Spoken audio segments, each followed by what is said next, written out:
الرحمن الرحیم اللہ یستفی من الملائکۃ رسلا ومن الناس ان اللہ سمیع بصیر۔ اللہ تعالیٰ نے سورہ حج کے یہ آخری اس کی 2-3 آیات ہیں بس، اور پارہ بھی آخری ہے، یعنی آخر پہ ہے، اور سورہ حج بھی اس کی آخری یہ 2-3 آیات۔ تو اللہ تعالیٰ نے فرمایا اللہ یستفی من الملائکۃ، اللہ تعالیٰ چنیدہ کر لیتا ہے، چن لیتا ہے، برگزیدہ کر لیتا ہے کن کو؟ الملائکہ، فرشتوں میں سے۔ فرشتوں تو تعداد میں بہت زیادہ ہے۔ نبی صلی اللہ علیہ وسلم کی حدیث طیبہ ہے کہ بیت المعمور، بیت اللہ کے اوپر، بالکل آسمانوں کے اوپر اللہ کا ایک گھر ہے۔ جس طرح اس کا زمین پر احترام ہے، طواف ہوتا ہے، عبادت ہوتی ہے 24 گھنٹے، رش ہی رش ہے، اس طرح ہی آپ نے فرمایا 7 آسمانوں کے اوپر جو بیت المعمور ہے اس کا بھی یہی حال ہے، اور اس کا بھی آسمانوں پر اسی طرح احترام ہے، اور جہاں پہ زمین پہ یہ ہے اسی کی سمت پر بالکل آسمان کے اوپر بیت المعمور ہے، فرشتوں کا عبادت خانہ۔ اور جو آج 70,000 داخل ہوا ہے وہ قیامت تک 70,000 دوبارہ نہیں داخل ہوگا۔ تو فرشتے اتنی تعداد میں ہیں، تو اللہ نے فرمایا اللہ یستفی من الملائکۃ، اللہ ان فرشتوں میں سے بھی چنیدہ کر لیتا ہے، یعنی برگزیدہ کر لیتا ہے، کچھ کو چن لیتا ہے اپنے کاموں کے لیے، ان کو مامور کر دیتا ہے۔ کیسے؟ جیسے جبریل امین ہے، فرشتے تو بہت ہیں لیکن ان کا نام اتنا نمایاں کیوں ہے؟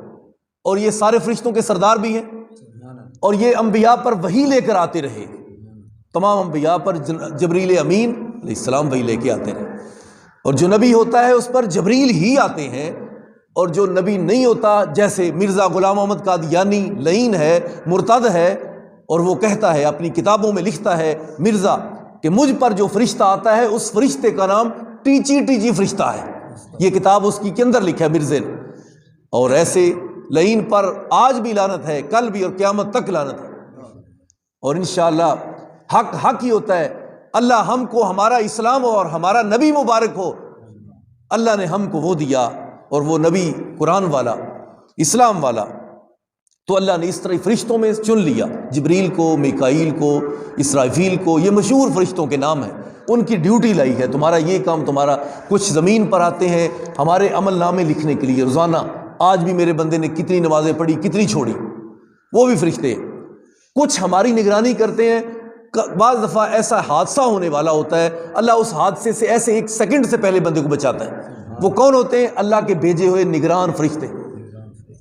تو اللہ بعض دفعہ ایسا ہوتا ہے کہ پاؤں بندے کا کہیں ایسی جگہ میں گرنے والا ہوتا ہے، اور وہ تھوڑا سا آگے ہو جاتا ہے، بندہ بعد میں کہتا ہے یہ کیسے ہو گیا، میں کیسے بچ گیا، ابھی بڑا نقصان ہونے والا تھا، تو وہ اللہ بچاتا ہے، تو اللہ بھیجتا ہے جاؤ میرے ملائکہ، کسی کی وحی پر ڈیوٹی، کسی کی نگرانی پر، کسی کی لکھنے پر، کوئی جناب عمل نامہ لے جا رہا ہے، کوئی آ رہا ہے لکھنے کے لیے، کوئی کچھ کر رہا ہے، کوئی پہاڑوں والا، کوئی بارش والا، کوئی ہوا والا، سب کی ڈیوٹی ہے، وہ اپنے اپنے کام کر رہے ہیں، جیسے سورج کام کر رہا ہے، چاند کام کر رہا ہے، ستارے چمک رہے ہیں جب سے بنے، پانی کی روحانی طغیانی سمندروں میں اسی طرح ہے جیسے رب کا آرڈر حکم ہے، اور یہ سارے معاملات اس اللہ کے مقرر کردہ قانون اور ضابطے کے تحت اسی طرح چل رہے، اور جب اللہ چاہے گا اسی طرح چلتے رہیں گے۔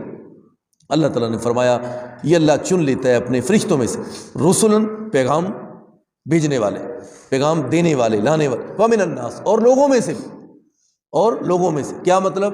یعنی وہ تو ہو گئی فرشتوں والی مخلوق، اب آگے ومن الناس، لوگوں میں سے بھی اللہ نے چن لیے، کن کو؟ حضرت آدم کو، حضرت نوح علیہ السلام کو، حضرت ابراہیم علیہ السلام کو، حضرت یحییٰ و زکریا کو، حضرت الیاس کو، حضرت یاسع کو، دانیال نبی کو، اور اس طرح حضرت موسیٰ کلیم اللہ، یعنی اللہ نے ان کو چنا ہے، کن میں سے؟ انسانیت میں سے چن کر اللہ نے پھر اپنے نبیوں کو اونچا مقام دے دیا پوری مخلوق میں سے۔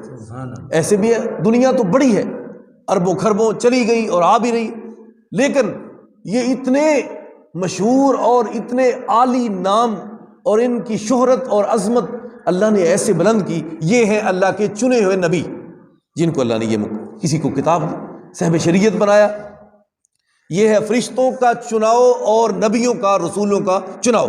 اللہ نے قرآن میں یہ فرمایا، آیت نمبر 75 سورہ حج ہے، فرمایا ان اللہ سمیع بصیر، اللہ تعالیٰ ہر بات کو سنتا بھی ہے اور دیکھ بھی رہا ہے۔ یہ نہ کہنا کہ وہ اس کو نہیں پتا، ہر چیز کو سن بھی رہا ہے اور دیکھ بھی رہا ہے۔ یعلم ما بین ایدیہم وما خلفہم، وہ جانتا ہے جو آگے ہے اور جو پیچھے ہے، اس کو پتا ہے کس کو میں نے رسول بنانا، نبی، اور کس کی کیا ڈیوٹی ہے، کس کا مقام کیا ہے، یہ اللہ اچھی طرح اس کو علم ہے، اور اللہ تعالیٰ کے علم میں ساری باتیں یہ۔ وَإِلَى اللَّهِ تُرْجَعُ الْأُمُورُ، اور اللہ کی طرف سارے کام لوٹائے جائیں۔ یا ایھا الذین آمنوا ارکعوا واسجدوا، اے ایمان والو تم بس رکوع کرو اور سجدہ کرو، رکوع کرو اور سجدہ۔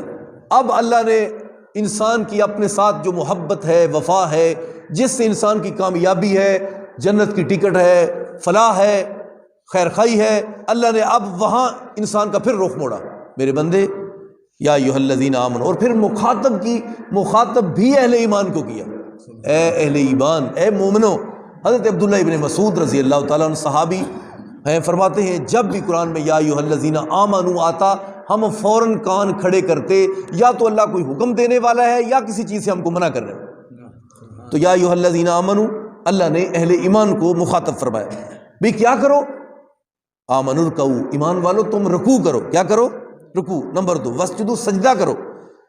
یہی رکوع و سجود شیطان کو کہا تھا تعظیمی سجدہ، لیکن اس نے انکار کیا، اور اب جو بندہ مومن ہے جب سجدہ ریز ہوتا ہے نا زمین پر، اس وقت شیطان چیختا چلاتا دوڑ جاتا ہے، کہتا ہے آدم دا پتر سجدہ کر کے کامیاب ہو گیا، میں رب دی نافرمانی کر کے ناکام ہو گیا۔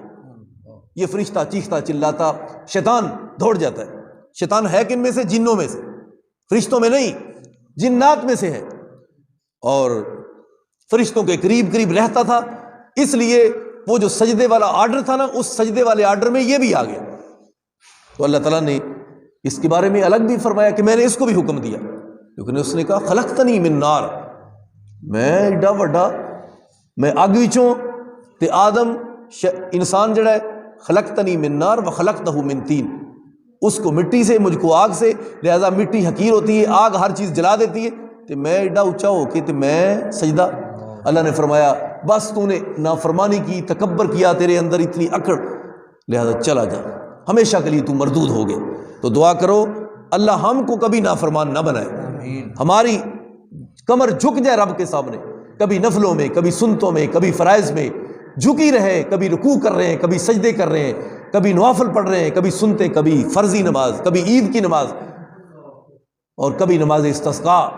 یہ اللہ سے توفیق مانگا کرو، اللہ اپنے آگے جھکنے کی اللہ توفیق دے ہم کو۔ وہ نہیں جھکا تھا، ہمیشہ کے لیے جہنم رسید ہو گئے، اور کبھی اس کی واپسی کا امکان بھی نہیں شیطان کا۔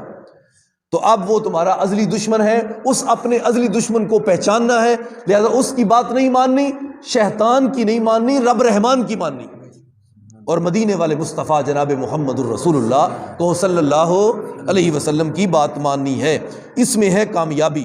اللہ تعالیٰ نے فرمایا تمہارا کام ایمان والو یہ ہے، آمنوا ارکعوا، رکوع کرو، واسجدوا، سجدہ کرو، وعبدوا، اور اسی اللہ کی عبادت کرو، ربکم، وہ تمہارا رب ہے، وہ تمہارا رب ہے۔ آرڈر دینے والا کون؟ رکوع کا، سجدے کا، اللہ۔ تو اللہ نے کتنی خوبصورت چھوٹی سی بات بیان کی، بھئی انسان، ایمان والے، تو کیا کام کرنا ہے؟ ایمان تو قبول کر چکا ہے، جی اللہ، اب تیرا کام ہے رکوع کر، میرے سامنے سجدے کر۔ اور قرآن میں یقین کرو بار بار اللہ نے زیادہ جو حکم کیا ہے وہ رکوع و سجود اور نماز کا کیا ہے۔ پتہ یہ چلا جب بندہ نمازی ہوگا پھر پاک بھی ہوگا، پھر لوگوں کا حق بھی نہیں کھائے گا، بددیانتی بھی نہیں کرے گا، بے ایمانی بھی نہیں کرے گا، ملمہ سازی بھی نہیں کرے گا، پھر کفر بھی نہیں کرے گا، شرک بھی نہیں کرے گا، بڑے بڑے جرائم سے اللہ اس کو نماز کی وجہ سے بچا لے گا۔ لہذا نمازی ہی بچتا ہے برے عمل سے۔ اللہ کرے ہم اچھے عمل کرنے والے بن جائیں۔ اللہ تعالیٰ نے فرمایا تمہارا کام ہے وعبدوا، اس کی عبادت کرو، ربکم، وہ تمہارا رب ہے۔ پتہ یہ چلا عبادت اس اللہ کی بس ہوتی ہے، وہی کہہ رہا ہے کہ میری عبادت کرو۔ وفعلوا الخیر، تم اچھے کام کرو۔ کون سے کام کرو؟ کون کہہ رہا ہے؟ اللہ۔ تم اچھے کام کرو، اچھے کام، اس میں تمہاری فلاح ہے، اس میں کامیابی ہے، میں رب راضی ہوں گا تم سے اچھے کاموں سے۔ تم اچھے کام کرو، کسی سے سلام لو، اچھا کام، کسی کا نقصان نہ کرو، اچھا کام، کسی کی خیر خواہی کرو، اچھا کام، صلح کرواؤ کسی میں، اچھا کام، اور آپس میں لڑائیاں جھگڑے پیدا نہ کرو، فتنہ فساد نہ ڈالو، یہ اچھے کام ہے۔